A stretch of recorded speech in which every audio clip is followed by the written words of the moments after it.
Xerfi spécifique, le département études sur mesure de Xerfi fait ici le point sur la rénovation énergétique des logements en France en 3 séries de données. La première série permet d'évaluer le potentiel de ce marché. Après les transports, le bâtiment est le deuxième secteur émetteur de CO2 et les logements pèsent pour 2/3.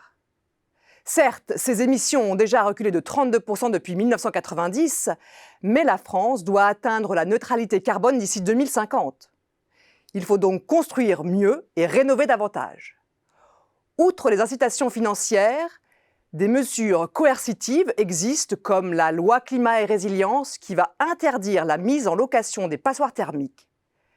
4,4 millions de biens seraient à rénover d'ici 2034 pour un montant estimé à 150 milliards d'euros.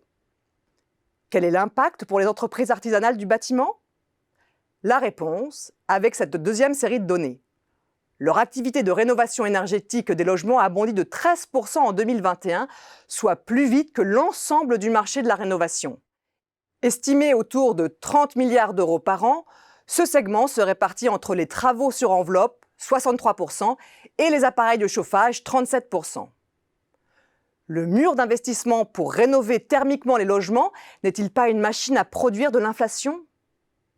C'est fort probable quand on se penche sur notre troisième série de données. L'IPEA, l'indice de prix des travaux d'entretien et amélioration, a déjà bondi de 4,4% en 2021. Et eu égard au contexte géopolitique qui renchérit le coût de l'énergie et des matières premières, les révisions de prix s'annoncent encore supérieures en 2022.